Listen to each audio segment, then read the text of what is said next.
Olá pessoal, tudo bem? Sejam todos muito bem-vindos ao canal. Hoje eu vou relatar uma experiência que ocorreu comigo ontem.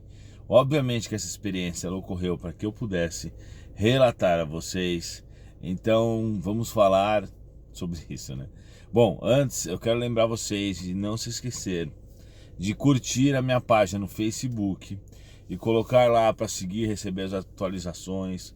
E se você já curtiu também, faz a avaliação da página, fala se você gosta ou não, porque tem que atrair mais gente, na verdade, né? Então é sempre bom esse tipo de mídia, porque vai trazer mais gente pro espiritismo, né? Eu não ligo muito para essas coisas, para ser famoso nem nada, não é isso que eu quero. Mas eu quero divulgar o máximo possível o espiritismo e tal. Bom, hoje eu vou contar o que aconteceu ontem, já falei pela terceira vez. Eu tava ontem em casa e minha noiva começou a dizer que estava muito mal, que queria se matar e que não sei o que. Eu falei, você tá louca? Como assim se matar? E aí a gente começou a conversar e eu comecei a mostrar pra ela, né, como que era o umbral dos suicidas e falar sobre isso. Mesmo assim ela falou de que queria, porque queria, eu não tava entendendo nada. E eu falei pros espíritos, mas o que tá acontecendo? E ele nem me respondia. Aí eu conversei um monte com ela e tudo, aí eu percebo, não é possível que deve ter obsessor aqui, né? Comecei a me concentrar e eu via os obsessores. Só que os espíritos não me ajudavam e os obsessores não saíam também, então ficava nessa, né? E aí ela insistiu, ela falou aquelas frases típicas de que quem quer se matar, mas meus problemas vão acabar, eu só tenho que pensar em mim, eu não tenho que pensar nos outros, isso vai resolver tudo, minha vida tá muito difícil, eu não quero mais viver, e todas essas frases. Só que a minha esposa, na verdade a esposa, né? Nunca tinha tido esse tipo de reação. Nunca tinha ocorrido algo parecido com ela. Então não tem sentido nenhum ela ter uma coisa dessa, né? Óbvio. Aí tudo bem. A gente conversou, até que em um momento o chefe daqueles espíritos que estavam ali resolveu conversar comigo. Então ele veio para conversar comigo. É claro que ele vem tentar colocar medo em mim, mas óbvio que eu não vou ter medo, porque eu acho, né? Eu tô acostumado, então eu não tenho medo, pelo contrário, né? Eu falo que eles que têm que ter medo, não medo porque eu vou fazer mal para eles, óbvio que não, porque eu vou tentar ajudá-los. E eles têm muito medo dessa ajuda, porque eles estão assim, eles estão vivendo no mal, né? Porém, eles sabem que isso é temporário, eles sabem que isso vai ter que acabar em algum momento, e quando acabar, eles vão ter que se endireitar. E esse é o medo deles, é ter que se endireitar. Então, na hora que você fala em ajudá-los, a maioria foge. Só os que realmente querem ser ajudados. Só que aí eu cheguei para eles e falei assim: olha, é o seguinte, acabou a festa de vocês aqui, né? Vocês ou vão ser ajudados ou vocês vão embora. As duas opções são essas que vocês têm. Aí ele falou, mas a gente não quer ser ajudado. Só que quando começa a falar assim, eu já sei que quer ser ajudado. Mas ele não quer dar o braço a torcer. Então ele fica, mas eu não quero ser ajudado, não tem nada a ver com isso. E não sei o que, a gente quer o mal, a gente quer propagar o mal. Aí tudo bem, mas antes de chegar nessa parte de ajudar, deixa eu pulei uma parte, né? Eu comecei a conversar com ele, a perguntar o que ele faz para que ocorra dessa forma, para que aconteça tudo isso. E eles respondem, por quê? Porque eles se orgulham de fazer o mal. Então não é que eles respondem porque eles querem mostrar para os caras do bem como que é o mal, não. Eles se orgulham, então ele acha que ele está fazendo certo. Ele fala, a gente chegou aqui e já fomos na cabeça dela, já começamos a manipulá-la. Aí eu falei, mas vocês não conseguiram... Não, por que vocês não fizeram isso comigo? Aí ele falou, a gente tentou, mas não adiantou, aí nós fomos na cabeça dela. Não que eu seja evoluído, óbvio que não, mas eu tô acostumado a lidar com espíritos, né? Aí foram na cabeça dela, aí ele disse que jogou um pensamento nela, de que a vida dela estava ruim. Ela foi e captou o pensamento. E aí eles começaram a metralhar ela de pensamentos e ela foi aceitando, até que o momento que ela estava muito conectada, né?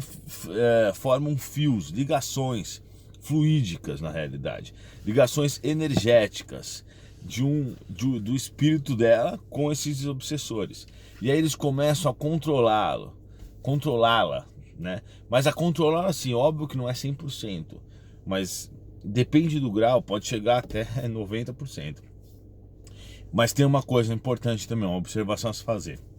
Se ela não tivesse lá, pelo menos no inconsciente dela, essa ideia, eles não conseguiriam isso. Então, por exemplo, se chegar uns obsessores aqui, pode chegar 1000 obsessores e tentar fazer eu gostar de Giló, eles não vão conseguir, porque eu não gosto de Giló. Agora, entenderam? Então, os obsessores só conseguem avançam, vamos dizer assim, só conseguem influenciar quem tá com aquela ideia, mesmo que seja o 1% lá dentro, mesmo que seja aquela pessoa que nunca demonstrou isso, que nunca teve essa ideia. Vocês estão entendendo? Então não é que o obsessor cria, ele não cria, ele pega uma ideia que está lá no 1% e pode potencializar. Sim, é claro que nesse caso o plano superior permitiu com que ela fosse atacada, provavelmente por vários inferiores, assim, que tem um grande conhecimento, né, do sistema, inclusive biológico do corpo humano. Eles permitiram isso para que eu pudesse ver tudo aquilo, conversar com eles, conversar com ela e depois relatar em vídeos, né? Porque é o que as pessoas pedem, que eu conte as experiências do cotidiano. E eu atendo espíritos que incorporam em outras pessoas, né? Mas eu também atendo espíritos dessa forma, conversando diretamente com os espíritos. Isso eu já expliquei em outros vídeos, mas eu vou fazer um outro vídeo depois explicando, porque eu sei que essa vai ser uma dúvida. Então, tudo bem. Aí os espíritos estavam lá, ele veio conversar comigo, eram vários, eles eram de preto assim, de roupa preta. Eles viam aquele jeitão de filme. Esses filmes é muito parecido. Engraçado que eu fico pensando, quem criou esses filmes realmente deve ter uma lembrança do Umbral. Filme, videogame e tudo, mas vocês não tem que ter medo, tá? Aí eles vieram e ficaram tudo assim, me encarando, né? Aí ele veio falar comigo, aí eu falei assim, ó. Aí ele me contou essa história, né? Eu falei, tá bom, agora acabou. Ou vocês vão ser atendidos, ou vocês vão ser colocados pra fora. O que você prefere fazer? Aí ele falou, eu não quero ser atendido. Só que é aquela coisa, né? Eu já sei que se ele tá falando assim é porque ele quer, mas né, ele não quer dar o braço a torcer. Aí eu vou lá e falo pra ele, não, você vai ser atendido, você vai conversar com os meus amigos. Se você gostar da situação, você fica lá. Se você não gostar, você vai embora. O livre-arbítrio é respeitado, né? Mas você vai ser levado para um hospital espiritual. Os lugares que você está sentindo dor, você vai parar de sentir dor, né? Eles vão te tratar, porque esses espíritos, eles estão sempre em baixa vibração. Então, se eles morreram de uma forma, ou se eles apanharam mesmo no umbral, eles ficam com as dores e não passa essa dor. Se ele morreu, por exemplo, baleado pela polícia e ele estava fazendo algo errado, essa dor fica meio do que fixa nele, ele nunca consegue se curar, né? Lembra do filme do André Luiz, quando o André Luiz ficou anos no umbral, 8 anos, né, com o intestino aqui, com o estômago todo detonado por causa do problema que ele teve? Como ele morreu com aquela doença por suicídio indireto, por causa dos hábitos dele, aquilo ficou no corpo biológico dele, até que o espírito lá, né, que estava ajudando ele, foi lá, aplicou um passe e pum, resolveu o problema dele. Mas até esse dia ele ficou lá com o intestino estourado lá, né, estômago, na verdade estômago, desculpa, estourado. Então, vocês entendem que tudo que a gente vive no corpo físico, apesar de ser muito menos importante do que não importante, né, diferente do que no plano espiritual, quando a gente passa para lá, a gente danificou o nosso corpo espiritual e a gente chega lá com ele danificado. Então eu falo isso para os espíritos, né, falo assim, não, você vai lá, conversa com o pessoal e tudo, né, eles vão te levar para um lugar que vocês vão poder ser atendidos e tudo mais. Só que eu sei que a vida deles é chata pra caramba, eu sei porque depois que o obsessor se recupera, muitos voltam, inclusive para me agradecer. E eles viram trabalhadores do bem e tudo. E eles falam que a vida deles era horrível. E eles sabem disso. Então eu viro e falo assim, olha, vamos falar a verdade. Eu sei que a sua vida é chata pra caramba. Eu sei que vocês são muito infelizes. Aí a hora que eu falo isso, eles falam, não, claro que não. A gente é super feliz. Eu falo, para, não adianta você falar isso daí. Eu sei, eu conheço.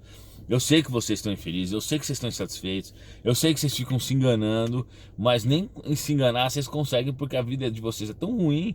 Aí eles começam a concordar, e eles aceitam ajuda, eu mando eles para um centro, para um hospital espiritual, né, em um lugar específico que fica no plano espiritual.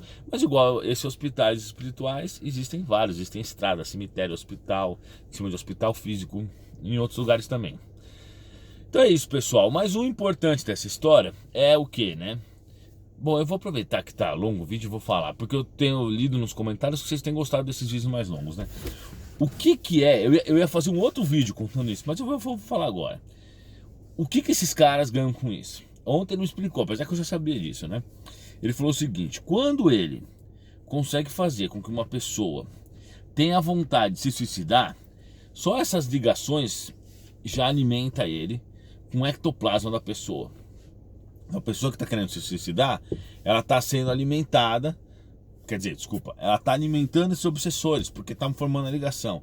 Por isso que essa pessoa fica cada vez mais infeliz, cada vez mais fraca, cada vez mais triste. Então, os espíritos estão lá, só sugando, só mandando ligação mental. Ligação mental, fica dentro do cérebro mesmo, as ligações ficam no cérebro. Aí, eles estão lá sugando, sugando, sugando. Se eles conseguirem que, de fato, essa pessoa se suicide, e às vezes eles conseguem, né? Aí acontece algumas coisas, eu vou contar no próximo vídeo, que senão vai ficar muito longo. Se inscreve aí no canal e amanhã eu vou contar o que os espíritos ganham com o suicídio de uma pessoa. Eu sei que esses temas não são legais para a gente ficar pensando e lembrando, mas é preciso ser falado.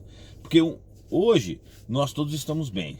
Então nós temos que ter isso em mente, para que um dia, a hora que a gente passe por uma situação ruim, a gente não ceda ao mal. A gente lembre dessa história e fala, opa, aqui não. Entendeu? Então é muito importante que a gente divulgue esse tipo de vídeo, não só porque é meu e tudo, não é, quer dizer, claro que eu quero que divulgue, né?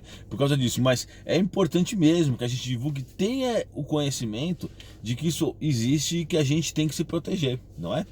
Muito obrigado, pessoal. Não se esqueça de se inscrever no canal, se você ainda não me seguiu lá no Facebook, vai lá, segue, avalia a página. Vou colocar o link aí abaixo. Até a próxima.